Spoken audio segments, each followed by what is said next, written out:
अजी, क्या हमारी गरीबी कभी खत्म नहीं होगी? क्या हमें पूरे जीवन ऐसे ही आधे पेट खाकर व्यतीत करना होगा? अरे भाग्यवान, मैं लकड़ी काटने बेचने के अलावा और कर भी क्या सकता हूँ। देखते हैं, यदि कभी हमारे जीवन में सुख लिखा हो तो वह सुख हमें जरूर मिलेगा। अच्छा भाग्यवान, अब मैं चलता हूँ, मेरा लकड़ियाँ लेने जाने का समय हो गया है। अरे मेरे प्यारे गधे, चलो अब हमारा लकड़ियाँ लाने का समय हो चुका है। इतना कहकर लकड़हारा अपने गधे को लेकर जंगल की तरफ निकल पड़ता है।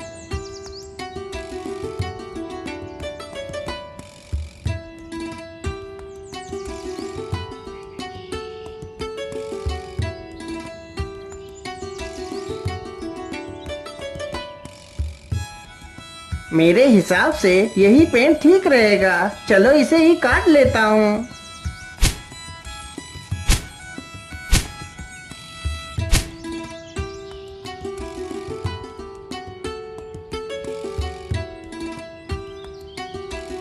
लकड़हारा जल्दी से लकड़ियां काटकर अपने गधे पर लाद लेता है और घर की तरफ निकल पड़ता है।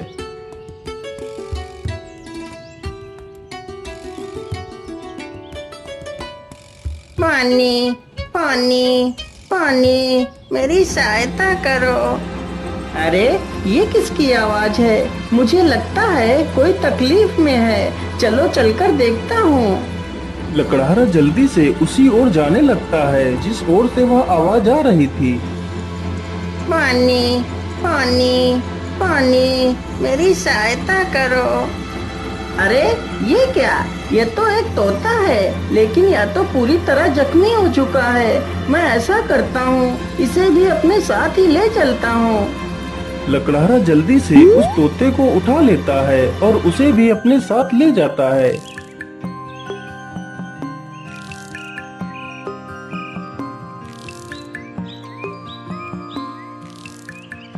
अरे भाग्यवान, तुम जल्दी से हल्दी और चूने का लेप लेकर आओ। मुझे इस तोते के जख्मों पर उस लेप को लगाना है। लकड़हारे की पत्नी तुरंत ही हल्दी और चूने का लेप लेकर आती है। लकड़हारा तुरंत ही उस तोते के जख्मों पर उस लेप को लगाने लगता है।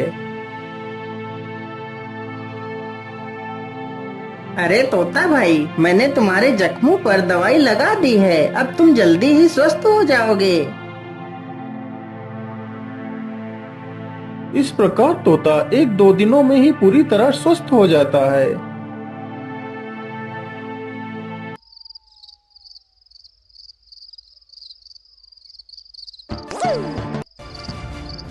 चलो आज तो इसी झोपड़ी में ही चोरी कर लेता हूँ। हो सकता है इस झोपड़ी में ही मुझे कुछ काम की चीज मिल जाए। इतना कहकर वह चोर उस झोपड़ी में घुस जाता है। तभी वह तोता उस चोर को देख लेता है। अरे मालिक जल्दी से उठिए, देखिए चोर आ गया। अरे मालिक जल्दी उठो। अरे मालिक जल्दी से उठिए, देखिए चोर आ गया। अरे मालिक जल्दी उठो।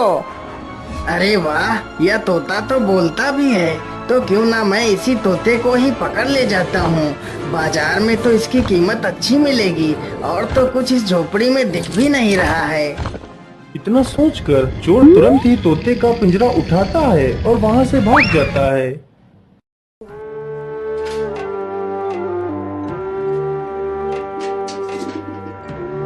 चोर को चलते चलते रात से सुबह हो जाती है।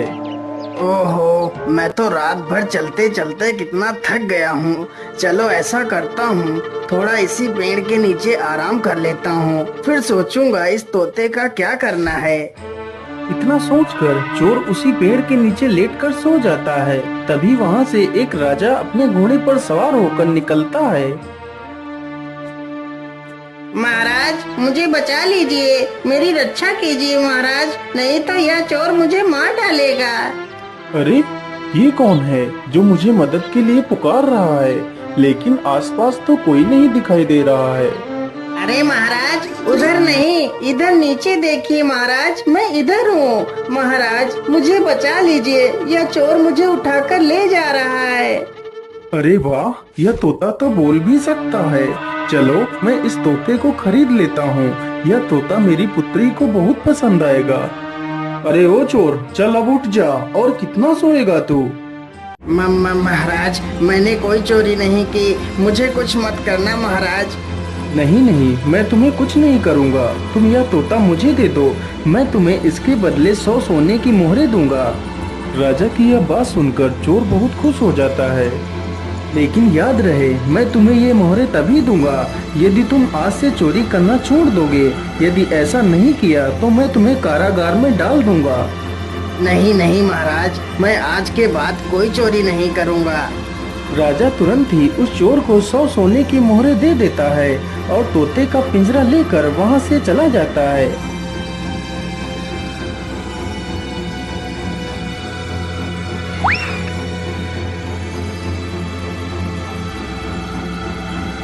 अरे राजकुमारी, तुम कहाँ हो? देखो मैं तुम्हारे लिए क्या लेकर आया हूँ। अरे पिताजी, यह तोता तो कितना सुंदर है। हाँ पुत्री, यह कोई ऐसा वैसा तोता नहीं है। यह तोता इंसानी भाषा को बोल और समझ सकता है। फिर तो यह एक अद्भुत तोता है। पिताजी, आज से मैं इस तोते को अपने साथ ही रखूंगी।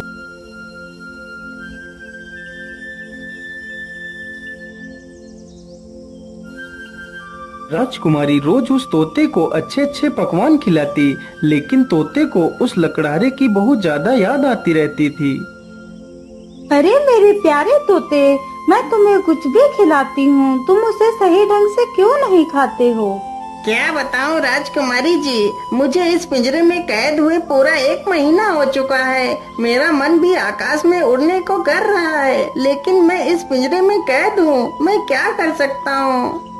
अच्छा, ऐसी बात है तो फिर चलो मेरे साथ। आज मैं तुम्हें बाहर की सैर करा के लाती हूँ। राजकुमारी तोते को जंगल में ले जाती है और उसे पिंजरे से बाहर निकाल देती है। फिर तोता आसमान में उड़ने लगता है।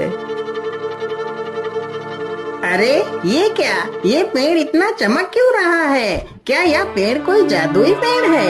अरे राजकुमारी जी, उधर देखिए, यह पेड़ इतना चमक क्यों रहा है? क्या यह कोई जादुई पेड़ है? अरे हाँ, मुझे तो लगता है यह कोई जादुई पेड़ ही है। चलो इसके पास चलते हैं। राजकुमारी तथा वह तोता दोनों उस वृक्ष के पास जाते हैं। राजकुमारी जैसे ही उस वृक्ष को स्पर्श करती है, तभी वह उस वृक्ष में समा जाती है। यह देखकर तोता हैरान हो जाता है। अरे राम राम राम, ये क्या हुआ? राजकुमारी तो पेड़ के अंदर चली गई। मुझे जल्दी से यह खबर राजा को देनी होगी।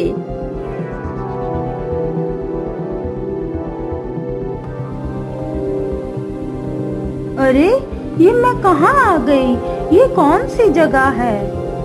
तभी एक बड़ा सा बाज राजकुमारी के सामने आकर खड़ा हो जाता है। अरे यह बाज तो कितना विशाल है। इतना बड़ा बाज तो मैंने आज तक नहीं देखा।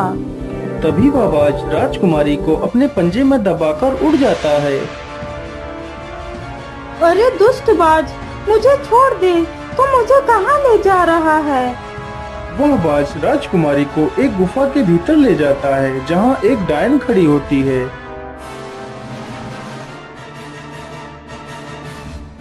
अरे कौन है आप और मुझे इस प्रकार यहाँ क्यों लाया गया है? मुझे छोड़ दो, मुझे वापस जाने दो। चली जाना, चली जाना, इतनी जल्दी किस बात की है? तुम इस समय पाताल लोक में हो। यहाँ से निकलना इतना आसान नहीं है। तुम यहाँ से तभी बाहर जा सकती हो जब मैं चाहूँगी। यदि तुम यहाँ से बाहर जाना चाहती हो तो तुम्हें मेरा एक काम करना होगा। बोलिए, आप क्या काम करवाना चाहती हैं? राजकुमारी जी, तुम्हें मेरे लिए अमृत लाना होगा। लेकिन ये अमृत कहाँ मिलेगा? ये अमृत तुम्हें रंगी कंचन की पहाड़ियों में मिलेगा। लेकिन ये पहाड़ी कहाँ पर है? फिर वह डायन राजकुमारी को अमृत लाने का रास्ता बताती है। वह डायन अमृत पीकर अमर होना चाहती थी और पूरी दुनिया पर राज करना चाहती थी। उस डायन ने उस विशाल बाज को अपने वश में कर रखा था, जिससे वह सारे काम करवाती थी। डायन की ये सारी बातें सुनकर राजकुमारी वहाँ से अमृत लाने के लिए चल पड़ती है।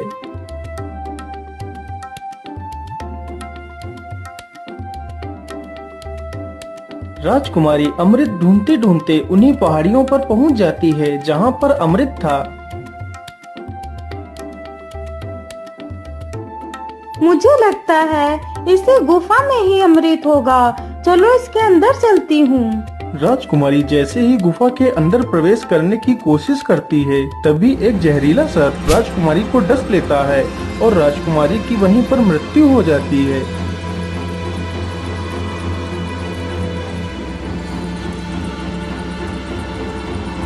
महाराज, यह वही पेड़ है जिसमें राजकुमारी समा गई है। ठीक है तोते, तुम यहीं पर रुको, मैं इस पेड़ के अंदर अकेला ही जाऊंगा। राजा जैसे ही पेड़ को हाथ लगाता है तो वह भी उसी पेड़ के अंदर चला जाता है।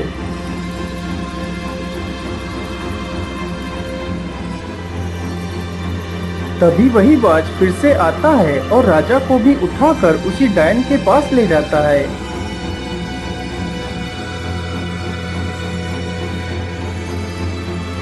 कौन है आप और मुझे यहाँ पर इस प्रकार लाने का क्या कारण है? मेरी राजकुमारी कहाँ है? अरे महाराज, आप चिंता ना करिए, आप जल्दी ही अपनी राजकुमारी से मिलेंगे। उससे पहले आपको मेरा एक काम करना होगा। ठीक है डायन, मुझे जल्दी से बताइए, मैं तुम्हारे लिए क्या काम कर सकता हूँ। फिर वह डायन राजा से भी उसी अमृत को लाने की बात कहती है।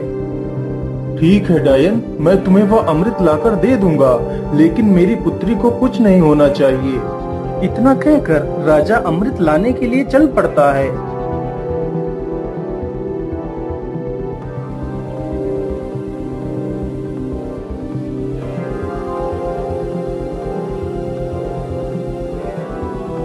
राजा चलते चलते उसी गुफा के पास पहुंच जाता है जहां पर उसकी पुत्री की लाश पड़ी हुई थी। अरे ये क्या, ये तो राजकुमारी पड़ी है, लेकिन मेरी पुत्री को क्या हुआ? हे भगवान, मेरी पुत्री को तो किसी जहरीले सर्प ने डस लिया है। इसका मतलब उस दुष्ट डायन ने मेरी पुत्री से भी वो अमृत लाने को कहा होगा। अब मैं उस डायन को जिंदा नहीं छोड़ूंगा। मुझे लगता है इस गुफा में कोई जहरीला सर्प भी है, मुझे ध्यान से आगे बढ़ना होगा। इतना कहकर राजा राजकुमारी को वहीं पर छोड़कर आगे बढ़ता है। तुम्हारी हिम्मत कैसे हुई इस गुफा में आने की? मैं तुम्हें जिंदा नहीं छोड़ूंगा।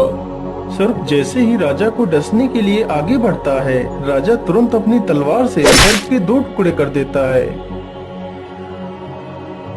दुष्ट, तूने ही मेरी पुत्री को मारा है, मैं भला तुझे जिंदा कैसे छोड़ सकता था? इतना कहकर राजा गुफा में आगे बढ़ता है। राजा जैसे ही आगे बढ़ता है, तभी एक तीर बहुत ही तेज रफ्तार से राजा को छूकर निकल जाता है। तभी राजा अपने कदम पीछे ले लेता है। अरे ये क्या, इस गुफा में तो तीर की वर्षा होने लगी। अब क्या करूं, अमृत तक कैसे पहुंचूं? फिर राजा तीर चलने की प्रक्रिया को ध्यान से देखता है। अरे ये क्या, जब एक तीर इस दिशा से उस तरफ जाता है, तभी दूसरा तीर उस दिशा से इस तरफ आता है। इसका मतलब यदि मैं एक एक कदम आगे बढ़ाऊं तो मैं अमृत तक पहुंच सकता हूं। इस प्रकार राजा अपने बुद्धि के बल पर उस चुनौती को भी पार कर जाता है।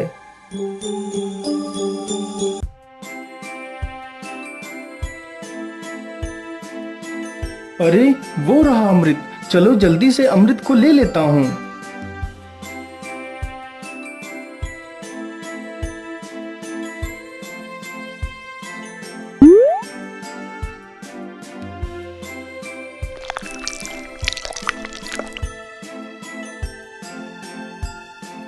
मैं ऐसा करता हूँ, पहले मैं इस अमृत को अपनी पुत्री को पिलाता हूँ।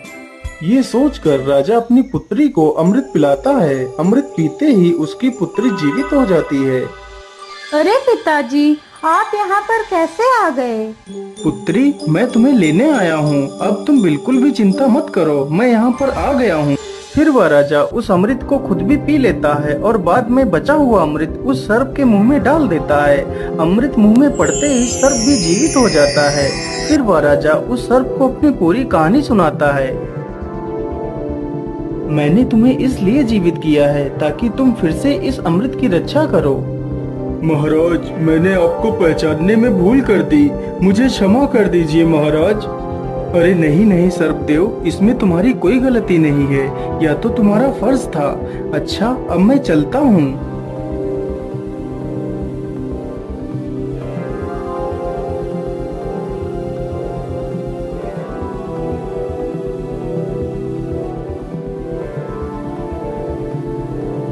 राजा उस बोतल में अमृत के स्थान पर एक तालाब से साधारण जल भर लेता है और डायन के पास पहुंच जाता है। ये लीजिए डायन, मैं तुम्हारे लिए अमृत लेकर आ गया हूँ। अब मुझे बाहर जाने का रास्ता बता दीजिए। अरे वाह राजा, तुम तो कितने बहादुर हो। यह अमृत आज तक कोई नहीं ला सका। जो भी गया वह लौट कर नहीं आया, और तुम तो अमृत लेकर आ गए। चलो चलो, जल्दी से मुझे यह अमृत दे दो। राजा तुरंत ही उस डायन को वह पानी से भरी हुई बोतल दे देता है। डायन तुरंत ही उस पानी को अमृत समझकर पी जाती है। हे डायन, मैंने आपके कहे अनुसार आपको अमृत लाकर दे दिया। अब मुझे बाहर जाने का मार्ग बता दीजिए। इतनी भी जल्दी क्या है? अब मैं अमर हो चुकी हूँ। अब तुम दोनों यहाँ से कहीं नहीं जाओगे। आज से तुम दोनों भी मेरे गुलाम हो। अरे डायन, ये तो सरासर धोखा है। मुझे यहाँ से जाने का मार्ग बताओ, नहीं तो मैं तुझे मार डालूंगा। अरे मूर्ख राजा, अब मैं अमर हो चुकी हूँ। अब तू मेरा कुछ भी नहीं बिगाड़ सकता। अच्छा, ऐसी बात है, तो फिर ये ले मेरे इस तलवार के वार को झेल। इतना कहकर राजा उस डायन के पेट में तलवार घुसा देता है। ये क्या हो गया? मैं तो अमर हो गई थी। इसका मतलब तूने मेरे साथ धोखा किया है। पानी पीकर खुद को अमर समझने वाली उस डायन की मृत्यु हो जाती है। डायन के मरते ही वह बाज आजाद हो जाता है। महाराज, आपकी जय हो। आप तो बहुत वीर और बुद्धिमान हैं। आपका बहुत बहुत धन्यवाद महाराज, जो आपने मुझे इस डायन की गुलामी से आजाद करा दिया। हे बाज, क्या तुम यहाँ से बाहर निकलने का रास्ता जानते हो? जी महाराज, आप दोनों हमारी पीठ पर बैठ जाइए, मैं अभी आपको बाहर ले चलता हूँ। दोनों ही बाज की पीठ पर बैठ लेते हैं और बाज उन दोनों को लेकर एक दरवाजे के पास जाता है। महाराज, इसी दरवाजे के बाहर आपकी दुनिया है, यहीं से आप बाहर जा सकते हो महाराज। राजा तथा राजकुमारी दोनों बाज का धन्यवाद करते हैं और उस दरवाजे से बाहर चले जाते हैं।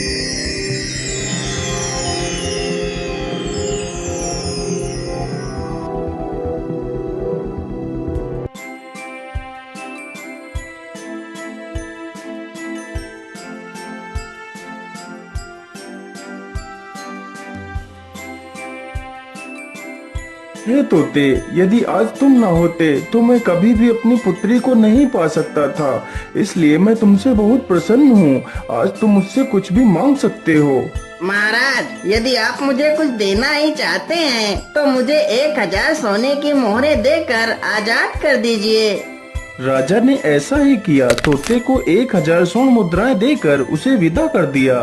तोता वहाँ से उड़कर सीधा उसी लकड़हारे के पास पहुँच जाता है। मालिक, देखिए मैं आ गया और आपके लिए कुछ उपहार भी लेकर आया हूँ। लकड़हारा जैसे ही उस पोटली को खोलकर देखता है तो उसमें ढेर सारे सोने के सिक्के देखकर वह बहुत खुश हो जाता है और फिर वे तीनों मिलकर खुशी खुशी अपना जीवन व्यतीत करने लगते हैं।